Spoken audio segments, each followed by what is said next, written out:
उपाध्यक्ष आणि इतर सर्व बारामती बारचे मेंबर सगळ्यांच्या विनंतीवरून आणि आग्रहाखातर आपण दिलेल्या विनंतीचा स्वीकार करून मी आज आपल्या समोर उभा. आज आपण जो विषय निवडलेला आहे तो आहे proof of facts in judicial proceeding. Judicial proceeding हा स्पेसिफिकली मी शब्द घातला कारण फॅक्ट्स आपण बाकी इतर कोर्टातही साबित करत असतो, परंतु तिकडं साबित करण्याची प्रक्रिया आणि ज्युडिशियल प्रोसिडिंग मध्ये एखादी फॅक्ट साबित करण्याची प्रक्रिया थोडी टेक्निकल रूल्स आपल्याला फॉलो करायला.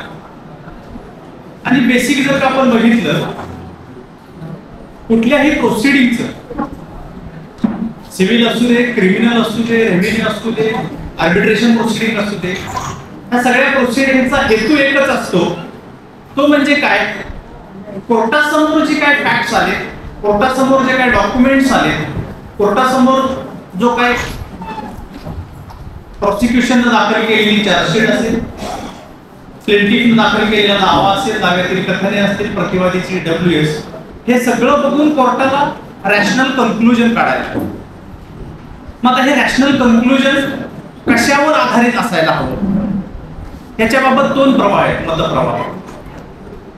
भारतीय साक्ष अधिनियम, त्याच्या आधी आपला होता Indian evidence act. Indian evidence act ने जे काही नियम घालून दिले त्या नियमांना आपलं काय म्हणतो आपण, rules regulating proof of facts, असे काही रूल्स घालून दिलेले.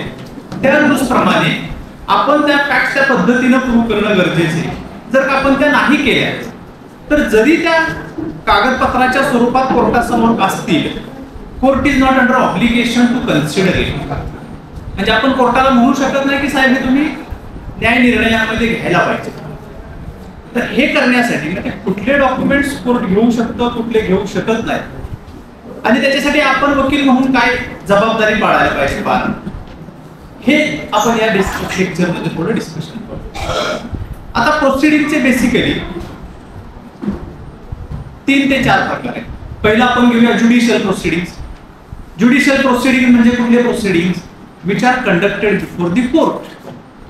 आता कोर्टची डेफिनेशन कुठे दिली तर Indian evidence act. Court means magistrate or any other officer judicially authorized to take evidence. म्हणजे त्यांना पुरावा घेण्याचे अधिकार दिलेले. तेच जर का आपण फेरफार नोंदीचं प्रोसिडिंग असेल, तक्रार रजिस्टर असेल, किंवा एखाद्या पतसंस्थेनं वसुलीचं प्रकरण दाखल केलं, जर आपण 101 खालचं प्रकरण म्हणतो, त्याच्यामध्ये बँकेच्या ऑफिसरला येऊन तिथं सांगावं लागत नाही आम्ही कर्ज दिलं.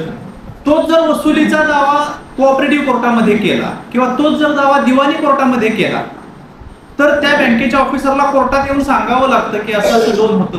101 खाली ते बंधनकारक नाही. Judicial proceedings, quasi judicial proceedings, administrative proceeding, departmental proceedings, disciplinary proceedings, असे वेगवेगळे. तर आपला इंडियन एव्हिडन्स ऍक्ट लागू कशाला आहे, फक्त ज्युडिशियल प्रोसिडिंग्स. मग ज्युडिशियल प्रोसिडिंग म्हणजे काय आपण समजून घ्यायचं की proceedings where the courts are entitled or are empowered under the law to take evidence. मग आता कुठल्या प्रोसिडिंग मध्ये एव्हिडन्स घेणं आवश्यक आहे, all proceeding where judicial proceedings are done. आता असं गृहीत धरा एखाद्या पोलीस अधिकाऱ्यावर 302चा गुन्हा दाखल, क्रिमिनल प्रोसिडिंग वेगळं चालणार, त्यांची डिपार्टमेंटल एन्क्वायरी वेगळी चालणार. डिपार्टमेंटल एन्क्वायरी मध्ये त्यांना पुरावा देण्याची गरज नसते. त्यांनी जे एक्सप्लेनेशन दिले ते सफिशियंट समजलं जातं, कारण ते शपथपत्रावर दिलं जातं, अफिडेव्हिटवर दिलं जातं. म्हणून आता पहिल्यांदा आपण समजून घेतलं पाहिजे की भारतीय पुरावा कायदा लागू कोणाला आहे, तर it applies to all judicial proceedings and not to the quasi judicial proceeding, disciplinary proceeding, disciplinary enquiry, departmental proceedings and last is arbitration. आर्बिट्रेशनला स्पेसिफिकली लागू नाही, पण ज्यावेळी आर्बिट्रेशनची प्रोसिजर ठरवली जाते त्यावेळी आर्बिट्रेटर, पिटिशनरचे वकील, रिस्पॉन्डंटचे वकील हे एकत्र बसून ठरवतात की what procedure is to be adopted, whether strict rules of evidence are to be complied with or not. कायदा सांगतो आवश्यकता नाही, आर्बिट्रेटरला सुद्धा एव्हिडन्स ऍक्टच्या तरतुदी स्ट्रिक्टपणे लागू नये. मग आता प्रूव्ह करण्यासाठी ज्यावेळी आपण एखादी फॅक्ट म्हणतो, फॅक्ट म्हणजे काय आपण समजून घेतलं पाहिजे. आता फॅक्टची डेफिनेशन साधी आहे, एनिथिंग, स्टेट ऑफ थिंग और रिलेशन ऑफ थिंग. एनिथिंग म्हणजे काहीही, स्टेट ऑफ थिंग म्हणजे त्या वस्तूची काहीही असणारी परिस्थिती, रिलेशन ऑफ थिंग म्हणजे त्या वस्तूसोबत इतरांचं असणारं रिलेशन. पण हे काय झालं पाहिजे, एनिथिंग, स्टेट ऑफ थिंग और relation of thing which can be perceived by any of 5 census. म्हणजे जे आपल्याला 5 ज्ञानेंद्रिय आपण म्हणतो त्या ज्ञानेंद्रियाने आपल्याला कळाले पाहिजे. सो फॅक्टची डेफिनेशन आपल्याला काय करायचे, कोर्टापुढं फॅक्ट्स प्रूव्ह करायचे. सगळ्या फॅक्ट्स प्रूव्ह करायची गरज आहे का, त्या whether all facts are required to be proved, answer is no. Which facts need to be proved? Facts which are disputed by the opposite party are required to be proved. Now what is mean by disputed fact? आपण practice मध्ये त्यांना म्हणतो disputed fact, कायदा त्यांना म्हणतो fact in issue. What is mean by fact in issue? Fact alleged by one party, denied by opposite party. If it is admitted by opposite party, it will become admitted facts. आणि आपण शिकलोय admitted facts need not be proved. जे तुम्ही ऍडमिटच केले ते मी prove करायची गरज नाही. आता admission may be direct, admission may be indirect. Admission कोणत्या कोणत्या पद्धतीने आपण देऊ शकतो हे आपण शिकलेलो सगळे. आता ओरल एव्हिडन्स मध्ये, आता एव्हिडन्स देण्यासाठी आपल्याला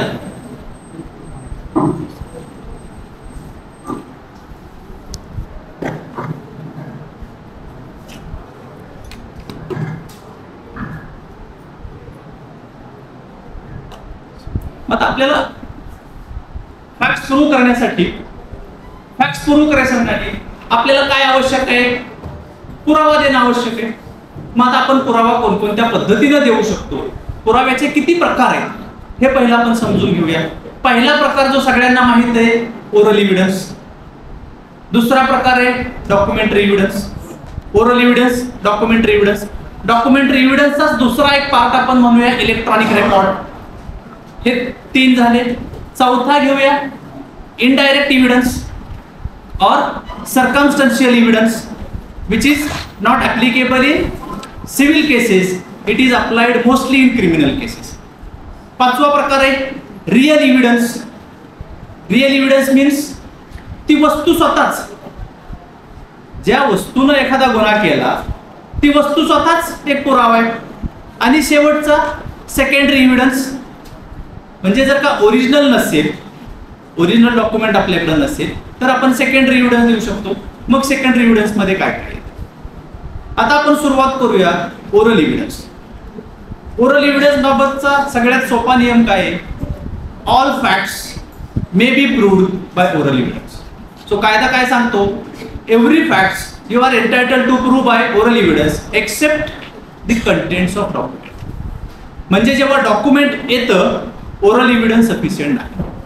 मग आपण काय प्रूव्ह करायला पाहिजे, द कंटेंट्स ऑफ डॉक्युमेंट. आता ओरल एव्हिडन्सची पहिले आपण सविस्तर चर्चा करू, नंतर मग डॉक्युमेंटरी एव्हिडन्स करू. आता ओरल एव्हिडन्सचा नियम काय, सेक्शन 54 किंवा सेक्शन 64 एव्हिडन्स ऍक्टचा काय सांगतो, बेस्ट एव्हिडन्स रूल.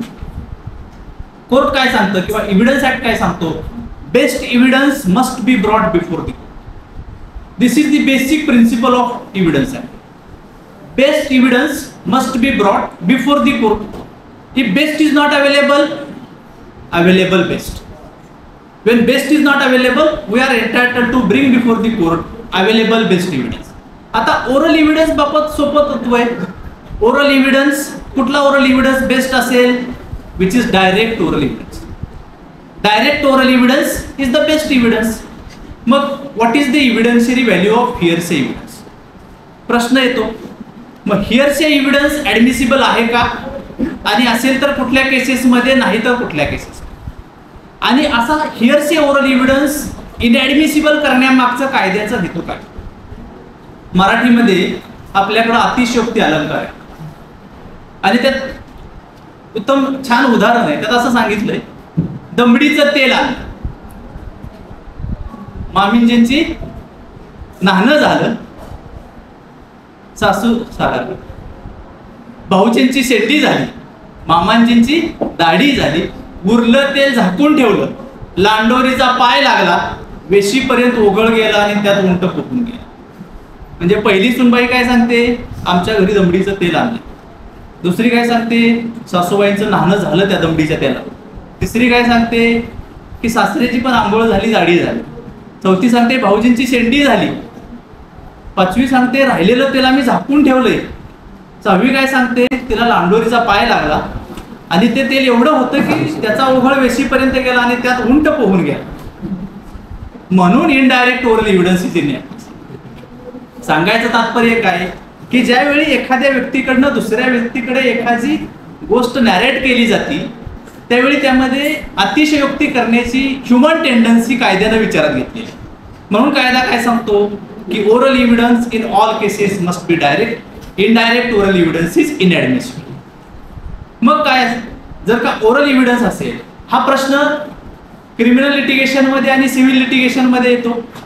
जेव्हा पॉवर ऑफ अटॉर्नी होल्डर वादीच्या वतीने किंवा प्रतिवादीच्या व्यक्तीने साक्ष द्यायला येतो. Who is power of attorney holder?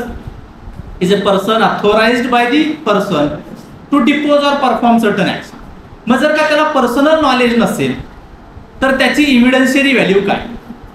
So oral evidence in all cases must be direct. If it is indirect oral evidence it is inadmissible.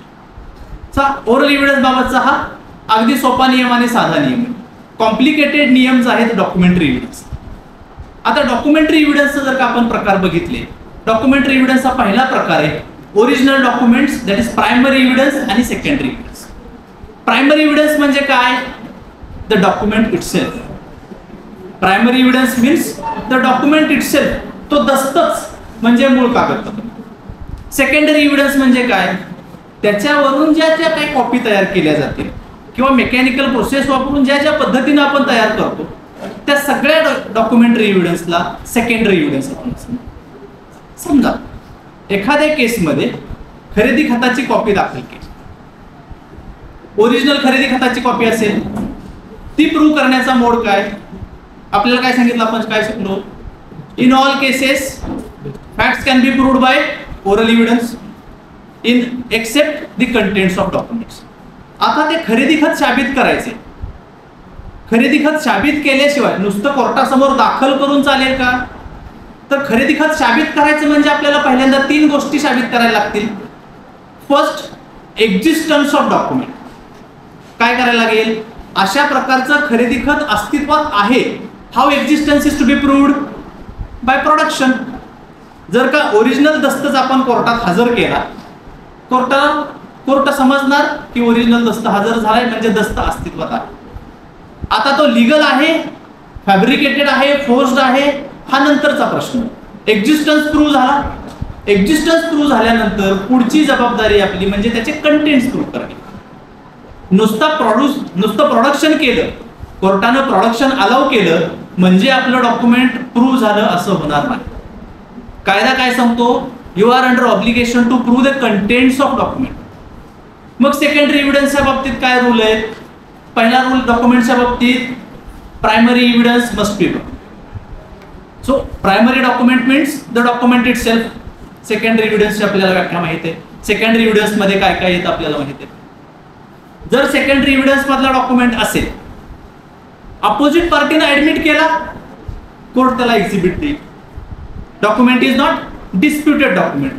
जर का अदर साइडनं असं म्हटलं, समजा एखाद्या पॉवर ऑफ अटॉर्नीच्या बेसिसवर एखाद्या व्यक्तीनं खरेदीचा व्यवहार केला आणि मूळ मालक कोर्टात आला, मी याला पॉवर ऑफ अटॉर्नीच दिली नव्हती, जी पॉवर ऑफ अटॉर्नी आहे ती फोर्स पॉवर ऑफ अटॉर्नी आहे आणि त्या फोर्स पॉवर ऑफ अटॉर्नीचा वापर करून जे झालेले सगळे ट्रान्झॅक्शन्स आहेत ते खोटे. मग ती पॉवर ऑफ अटॉर्नी प्रूव्ह करणं गरजेचं आहे. मग ही पॉवर ऑफ अटॉर्नी बद्दल ज्यावेळी आपण ॲलिगेशन्स करतो त्यावेळी रूल्स ऑफ प्लिडिंग्स प्रमाणे आवश्यक असणारे सगळ्या फॅक्ट्स आपण प्रूव्ह केल्या पाहिजेत, प्लीड केल्या पाहिजेत, तरच आपण प्रूव्ह करू शकतो. मग आता ती ओरिजिनल पॉवर ऑफ अटॉर्नी, आता मी वादी म्हणून आलोय कोर्टात, ओरिजिनल पॉवर ऑफ अटॉर्नी प्रतिवादीच्या ताब्यात आहे. मला काय करायचंय? ती पॉवर ऑफ अटॉर्नी कोर्टाकडून रद्द करून घ्यायची. कोर्ट मला म्हणणार ओरिजिनल आणा, मी म्हणणार ओरिजिनल माझ्याकडे नाही, मी म्हणेल माझ्याकडे झेरॉक्स मिळाली मला, कोर्ट म्हणेल झेरॉक्स मी एक्झिबिट द्यायला. आता मग आता काय करायला पाहिजे आपण, तर आपण त्यांना नोटीस टू प्रोड्यूस दिली. नोटीस टू प्रोड्यूस दिली, the person in whose power and custody the document is lying is under statutory obligation to produce the document before the court. If that notice to produce is neither replied nor complied, म्हणजे तुम्ही जी notice देण्यासाठी document original हजर करण्यासाठी जी notice दिली त्या नोटीसला उत्तरही आलं नाही आणि त्याप्रमाणे पूर्तताही झाली नाही, तर he would be stopped by section 165. तो काय सांगतो की if person to whom the notice under section 64 has been issued, if fails to produce the document, he subsequently is stopped from producing the document without consent of the plaintiff or without consent of the court. आपल्याला हे रेपरिकेशन्स माहित पाहिजे. जर का आपण प्रतिवादीच्या बाजूने असतो आणि आपण ती पॉवर पटरने हजर नाही केली आणि नंतर आपल्या पुराव्याच्या वेळी आपण म्हटलो नाही साहेब आता ती पॉवर पटरने हजर करून घ्या, कोर्ट ऑब्जेक्शन रेज करणार किंवा अपोजिट साइड ऑब्जेक्शन रेज करणार. ज्यावेळी मी मागितली कोर्टाकडे त्यावेळी तुम्ही हजर केली नाही, आता तुम्हाला विदाउट माय कन्सेंट और without order of the court you are not entitled to produce as of right. So secondary evidence बाबतचा हा नियम ओरिजिनल जर नसेल आपल्याकडं तर आपल्या माहितीप्रमाणे ज्याच्या ताब्यात ज्याच्या पोझिशन मध्ये ओरिजिनल आहे त्या व्यक्तीला नोटीस टू प्रोड्यूस दिली पाहिजे. त्या व्यक्तीने ती नोटीस दाखल केल्यानंतर आता काय झालं, ओरिजिनल सापडत नाही, ओरिजिनलची सेकंडरी कॉपी कोर्टासमोर आली, म्हणजे एक्झिस्टन्स प्रूव्ह झाला by virtue of secondary evidence. आता क्वेश्चन येतो proving of contents of document. Now to prove the contents of document, first rule is that author of the document must come before the court. Author of the document must come.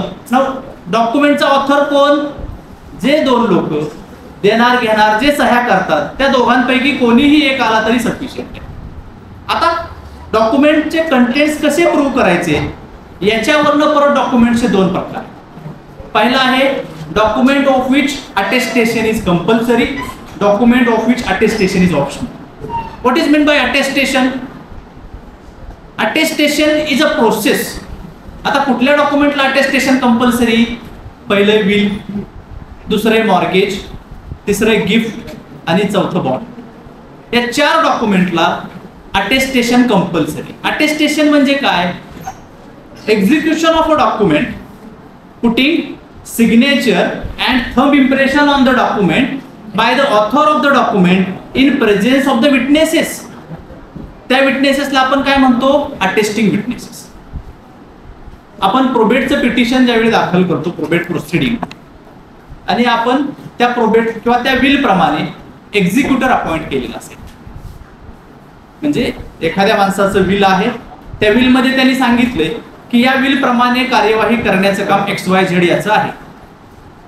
तो व्यक्ती वयस्क झाला, ते will effective झालं आणि आता तो गेला विलेज ऑफिसर तलाठ्याकडे नोंद करायला. तलाठी म्हटला मी याच्यावरनं नोंद करणार नाही, हे अनरजिस्टर्ड आहे, तुम्ही कोर्टाकडनं प्रोबेट आहे. काय आपण करतो, एक्झिक्युटर प्रोबेट पिटिशन फाईल करेल. At the time of filing only what we are under obligation to file affidavit of attesting witness. Attesting विटनेसचं अफिडेव्हिट दाखल करताना दाखल करून घेतलं जातं. असं का, to have some authenticity to the office of the court that the person either of the attesting witness is alive. जर तो नसेल तर कसा प्रूव्ह केला पाहिजे आपण, त्याचे परत नियम भारतीय इंडियन एव्हिडन्स ऍक्ट मध्ये किंवा भारतीय साक्ष अधिनियम. मग अटेस्टेशन कुठल्या डॉक्युमेंटला आवश्यक आहे, मग आपण लक्षात घ्यायचं ज्या डॉक्युमेंटचं अटेस्टेशन आवश्यक आहे ते डॉक्युमेंट जर अटेस्टेड नसतील तर काय, जर अटेस्टेड नसतील तर those documents become inadmissible. Those document becomes inadmissible. म्हणजे जरी ते विल डीड अस्तित्वात असलं तरी त्या विल प्रमाणे प्रॉपर्टी क्लेम करता येणार नाही to a person who is beneficiary under the will. मग आता attestation, document of which attestation is compulsory and document of which attestation is optional, असे 2 प्रकार झाले. तर या 4 डॉक्युमेंटचं attestation compulsory, will, gift, mortgage and bonds. या 4 डॉक्युमेंट जर का आपल्याकडं विल डीड प्रूव्ह करायची वेळ आली, त्या विलचा जो टेस्टेटर आहे तो एक्सपायर झालेला आहे, तो तर कोर्टात येऊ शकत नाही. अटेस्टिंग विटनेस जर त्या दस्तावर नसतीलच ते कोर्टात दाखल करूनही उपयोग होणार नाही, कारण कोर्ट काय म्हणणार आहे ultimately, it has not been proved it has not been proved. जर का ते प्रूव्हच होत नाही, प्रूव्हचा प्रश्न नंतरच येईल. एखादे त्यातले माहितगार वकील असतील तर ते फायलिंगलाच ऑब्जेक्शन घेणार.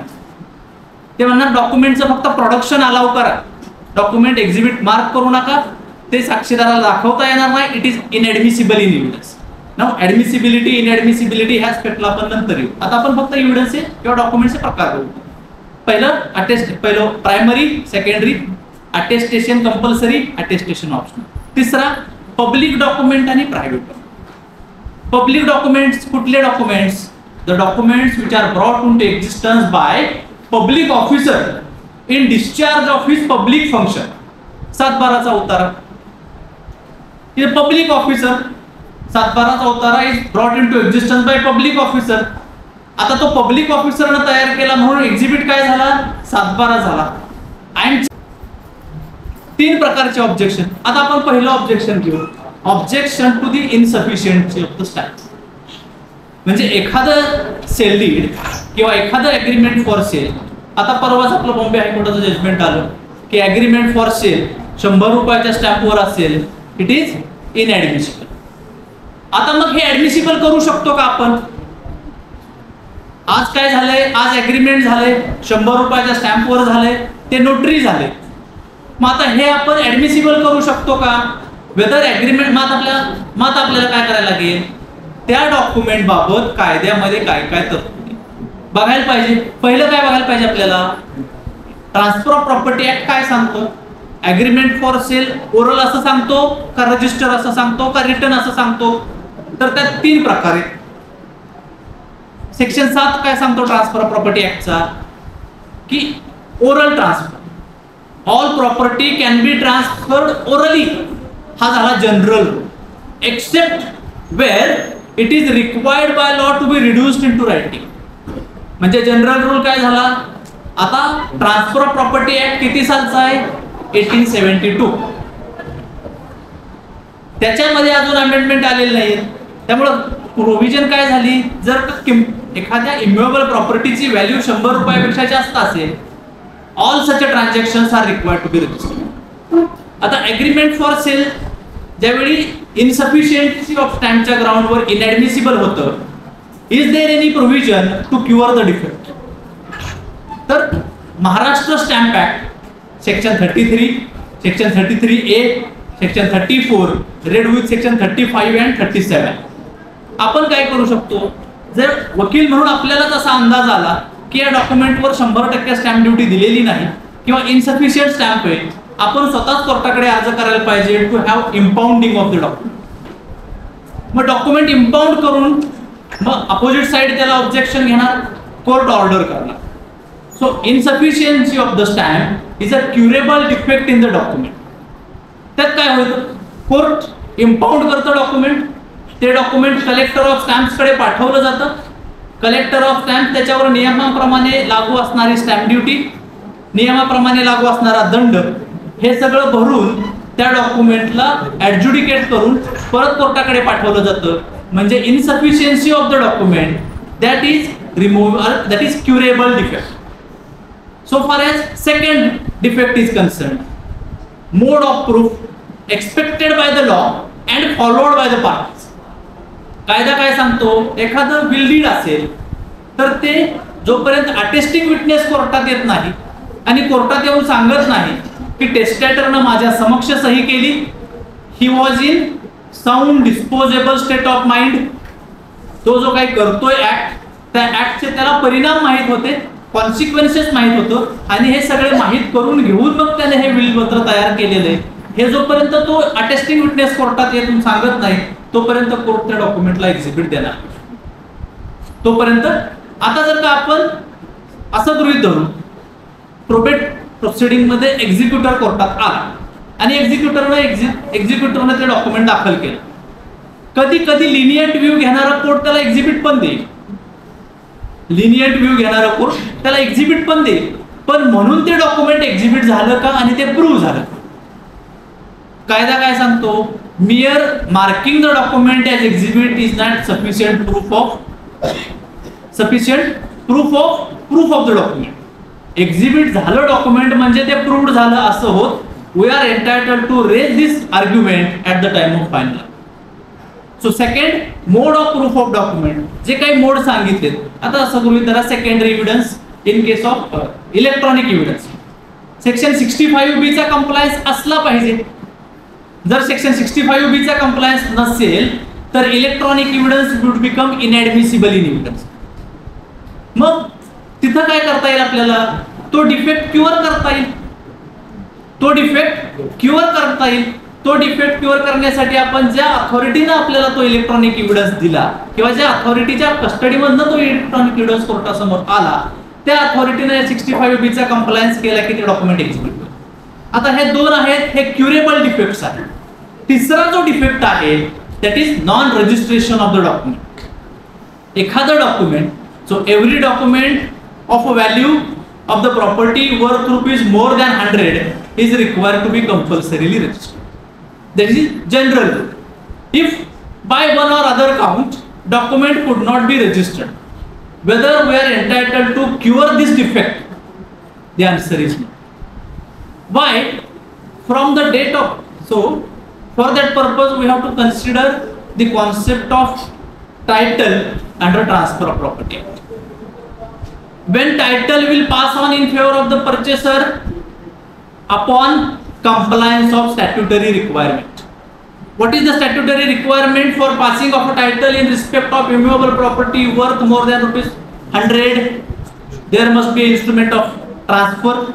Instrument must be on a stamp, that is duly stamped. It must be registered, and from the date of registration the transfer or title would pass on from the date of execution. From the date of execution. So person would be entitled. आता जिथं registration नाही, stamp दिलाय, आता किती दिवसात registration, stamp purchase केल्यानंतर किती दिवसात डॉक्युमेंट रजिस्टर करायला पाहिजे. एखादा स्टॅम्प आपण परचेस केला आज डॉक्युमेंट सही केले, काही कारणास्तव त्यातला खरेदी देणार म्हणजे जमिनीचा मालकच परदेशी गेला, काही इमर्जन्सी आली आणि तो नंतर आलाच नाही, किती दिवसात आपल्याला तो स्टॅम्प वापरायला पाहिजे. तर स्टॅम्प ऍक्ट सांगतो विदिन 6 months. म्हणजे हा क्युरेबल डिफेक्ट का नाही होत, लिटिगेशन सुरू झालेलं असतं, both parties are alleging against each other, आणि असं असताना जो स्टॅम्प ज्या स्टॅम्प पेपरवर आपण डॉक्युमेंट लिहिलाय तो स्टॅम्प वापर करून डॉक्युमेंट रजिस्ट्रेशन करण्यासाठी आवश्यक असणारी प्रोसिजर तो कालावधी संपलेला. त्याच्यामुळे non registration of a document is a non curable defect. Non registration of a document is non curable defect. It will not be cured during the course of litigation. That will remain as it is. आता प्रश्न असा येतो की असे imperfect टायटलचे document किंवा imperfect document कुठल्या कारणासाठी तरी वापरता येतील का.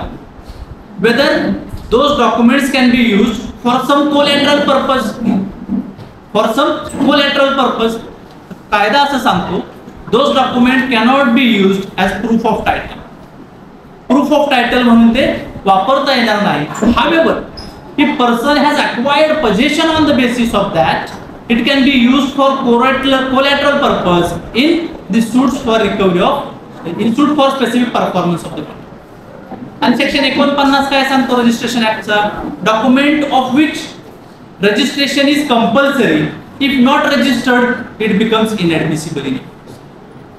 आता प्रश्न असा, बॉम्बे हायकोर्टासमोर 3 जजमेंट्स मध्ये असा प्रश्न आला की ज्यावेळी असे डॉक्युमेंटच्या ऍडमिसिबिलिटीला ऑब्जेक्शन्स येतात, हे ऑब्जेक्शन्स डिसाइड कधी करायचे. At the same time, during the course of cross, और at the time of final hearing. Justice D Y. चंद्रचूडांचं जजमेंट आहे 2003 सालचं. आणि हा प्रश्न कधी येतो, mostly in civil cases when cross examination of the witness is recorded on appointment of commission. Commissioner काय करतो, डिपोजिशन्स घेतो आणि सगळं जे रेकॉर्ड आहे ते कोर्टाकडे फॉरवर्ड करतो. मग आता अशा केसेस मध्ये जे ऑब्जेक्शन्स टू द ऍडमिसिबिलिटी आहे हे कधी रेज केलं पाहिजे आणि कधी डिसाइड केलं पाहिजे, तर त्याबाबत आपल्या हायकोर्टाचे 3 सिंगल जजचे 3 वेगवेगळे व्ह्यूज झाले. मग काय झालं, एका मॅटर मध्ये त्याचा रेफरन्स झाला आणि that reference was decided by full bench. That reference was decided by full bench. आणि मग हे 3 क्लासिफिकेशन केले. If objections to insufficiency of the stamp is raised, it can be decided by granting the opportunity of hearing to the parties or by taking advantage to the recourse of the law. म्हणजे जर वादीची इच्छा असेल document impound करून घ्यायचा, collector of stamps कडे पाठवायचा, तिथे stamp duty रजिस्ट्रेशनच्या stamp duty भरून पेनल्टी भरून जर का तो सफिशियंट स्टॅम्प करून घ्यायचा, तो कंप्लायन्स केला तर document will be admitted in case of mode of proof. असं गृहीत धरा की प्रोबेट पिटिशन मध्ये एक्झिक्युटरनं त्या डॉक्युमेंट बद्दल सांगितलं आणि कोर्टानं ते डॉक्युमेंट एक्झिबिट म्हणून मार्क केलं. आणि आता आज मॅटर फायनल आर्ग्युमेंटला लागलं. फायनल आर्ग्युमेंटच्या वेळी कोर्टानं विचारलं, वकील साहेब अटेस्टिंग विटनेसची साक्ष कुठे घेतली तुम्ही? अटेस्टिंग विटनेसची साक्षच घेतली नाही. असं जर का कोर्टाचं मत झालं, आपण काय कोर्टाला सांगू शकतो? We may be permitted, I may be permitted to examine. मग आपण काय करू शकतो? रिकॉल ऑफ विटनेस किंवा मला ऍडिशनल एव्हिडन्स देण्याची परवानगीचा आपण अर्ज देऊ शकतो. त्या ऍडिशनल एव्हिडन्स मध्ये आपण त्या अटेस्टिंग विटनेसचा अफिडेव्हिट देऊन त्याची एक्झामिनेशन घेऊन ते डॉक्युमेंट प्रूव्ह करू शकतो, तो डिफेक्ट क्युअर करू शकतो. या 2 बाबतीत कोर्ट काय म्हणतं? Document of which insufficient stamp has been paid और document of which mode of proof has not been followed, those can be cured even before conclusion of the trial. Now in case of unregistered document of which registration is compulsory, there is no question of curation of the defect. हा क्युअरच होऊ शकत नाही defect. मग ते document ऍडमिसिबल आहे की नाही, किंवा ते कोलॅटरल पर्पज साठी वापरता येईल किंवा नाही, हे सगळे ऍस्पेक्ट आपण फायनल आर्ग्युमेंटच्या वेळी आर्ग्यू करू शकतो. आता हे सगळे पुरावे दिल्यानंतर हे सगळे पुरावे कशासाठी? To prove the facts. आता आपण डेफिनेशन ऑफ प्रूव्ड जर बघितली, काय definition of proved? A fact is said to be proved after considering matters before it. Court either believe it to exist or considers its existence so probable that a prudent man ought under the circumstances of particular case would act upon supposition that it exists. म्हणजे काय बघायला पाहिजे? A fact is said to be proved after considering matters before it. So court is under obligation to consider matter as a whole. Matter as a whole. आणि मग court is under obligation to consider all the documents, pleadings, defenses, available documents, oral evidences, and the documentary evidence given, which is proved in the court of law. If a fact is said to be proved, so matters before it. आता तिथं belief आली. एक fact is said to be proved after considering matter in court believe it to exist. आता काय आलं? Belief आली. कुठली belief आता आली? आता मी एक 304चं मॅटर चालू. फॅक्ट्स अशा होत्या, माझा क्लायंट एका कंपनीत एम्प्लॉई कॅरी करणाऱ्या बसचा ड्रायव्हर. प्रोसिक्युशनची केस अशी होती की यानं समोरून येणाऱ्या त्याच्या पुढे चाललेल्या एका 2 व्हीलर रायडरला धडक दिली. त्या 2 व्हीलरवर 2 जण होते, त्यातला एक समोर पडला आणि एक बाजूला भेटला. त्यांना धडक दिल्यानंतर तो पुढे आला आणि पुढून येणाऱ्या परत 2 चाकीला तो धडकला. केसचा निकाल झाला, पण मला कळालं नाही माझा पक्षकार चुकीचा होता का बरोबर. सांगायचं तात्पर्य, इव्हन कोर्टानेही मला असं विचारलं, वकील साहेब खरं काय? म्हटलं साहेब जेवढं आपल्याला कळतंय तेवढंच मलाही कळतं, कारण आपण पेपर्सच्या पलीकडे जाऊ शकत नाही. जे काही पेपर्सवर आले त्याच्या पलीकडे आपण जाऊ शकत नाही. आणि सगळ्या विटनेसेसचे स्टेटमेंट काय होते त्याच्यामध्ये? MH12 CX सो गाडी भरधाव वेगात आली आणि समोर जाणाऱ्या दुचाकीला धडकली. एकाही साक्षीदाराचं स्टेटमेंट असं नव्हतं की तो जो ड्रायव्हर होता त्याचं नाव काय होतं, किंवा त्याला मी खाली उतरून पळून जाताना पाहिलं, किंवा कंपनीच्या लॉगबुक मधनं त्या दिवशी ती गाडी कोणाला असाइन केली होती असा काहीही पुरावा कोर्टासमोर आला. कोर्ट म्हणलं मला मनोमन वाटतंय की हा दोषी. म्हटलं साहेब ही झाली तुमची faith based belief. We are not suppose to consider faith based belief, we have to consider evidence based. Evidence आहे का तसा पुरावा आलाय का? कोर्ट म्हणले पुरावा आला नाही म्हणून मला काय करावं लागेल ते मी बघेन, पण मला मनोमन असं वाटतं. म्हटलं साहेब वाटणं साहजिक आहे, पण वाटतंय म्हणून आपल्याला त्याला शिक्षा देता येत नाही, किंवा मी म्हणू शकत नाही मला वाटतंय माझा आरोपी दोषी त्याला शिक्षा द्या. जे कोर्टात समोर साबित झाले, मग आता हे साबित करण्यासाठी काय आवश्यकता आहे? Evidence based belief. कारण अल्टिमेटली काय आहे, या बिलीफ पर्यंत का कोर्ट आलं याचं कोर्टाला रिझनिंग द्यायचंय, आणि मग ते रिझनिंग देताना ह्या सगळ्या पुराव्याचा उहापोह करणं कोर्टाला बंधनकारक आहे. आपण काय म्हणतो, court has not assigned any reason, court has not assigned any reason to the defences raised by the. प्रत्येक डिफेन्सला हा डिफेन्स कसा प्रोबेबल नाही, आणि how the prosecution has proved the case beyond reasonable doubt, और in case plaintiff has proved the case as per the principle of probabilities. काय आवश्यक आहे? बिलीफ कोर्टानं एखादी कुठली तरी बिलीफ कोर्टाला फॉर्म करावी लागणार आहे. आता ती बिलीफ कशावरनं फॉर्म करायची? फेथ बेस्ड बिलीफ तर चालत नाही, मग काय पाहिजे? Evidence based belief. मग तो एव्हिडन्स कसा पाहिजे? तर as per the provisions of Indian evidence act, म्हणून रूल्स ऑफ इंडियन एव्हिडन्स, म्हणून rules of Indian evidence.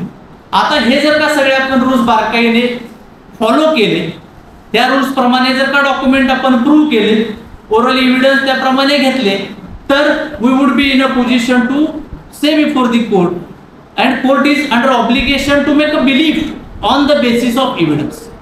Court is under obligation to make, and the belief should be supported by reasons. Belief should be supported by reasons.